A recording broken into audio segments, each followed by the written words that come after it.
The Jake Finch automobile. Then you've got Jason Kitzmiller, Amber Balkin, and others lined up on the bottom of the racetrack. All huddled up against that double yellow line, painted to driver's left. The majority of this lead draft works down against that double yellow line. Only 4, now 5 cars pop up to that second lane that rides right in the middle of the Daytona International Speedway. They are led by Cole Raz, who is in a side-by-side battle for the number 4 position. To his left elbow is LeVar Scott.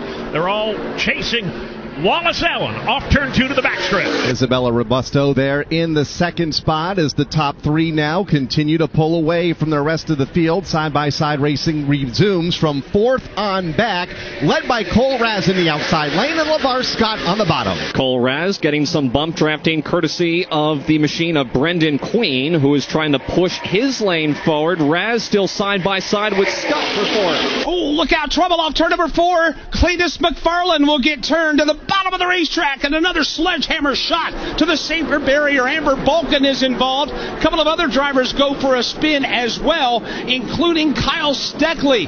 That started, Alex, when a couple of cars got light in the rear end, back ends broke loose, and then everybody began to spin to the inside of the racetrack. And it's caution again here at the Daytona International Speedway. Very similar looking to what happened on the first big crash off turn 4 that I thought Cody Dennison explained extremely well, with the back of the car lightening up on transition off the banking, and when the weight sets on the car, it just goes a different direction. Got to anticipate that. Those drivers got swept up in the first time, and now we're going to wipe out a handful of more cars here on lap number 12.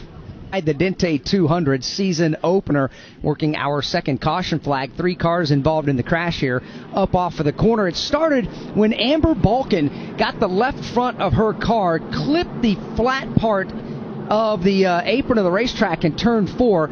She tried to correct the car when it got upset balance-wise, went up and collected Cletus McFarland. He spun, collected Kyle Steckley. Steckley by far, Mike, got the worst end of that, as both McFarland and Balkin were able to continue on. Alex, we have seen some incredible shots into the safer barrier this week, and not just today. I mean, it started the other night in the duel when you had Chandler Smith and Justin Haley get turned into the wall. A couple of other drivers have taken a trip, had it last night, have had it today. A week ago, you and I were at Charlotte, North Carolina for the Hall of Fame induction ceremony, where Dr. Dean Sicking received the Landmark Award for his innovation and his creation of the safer barrier.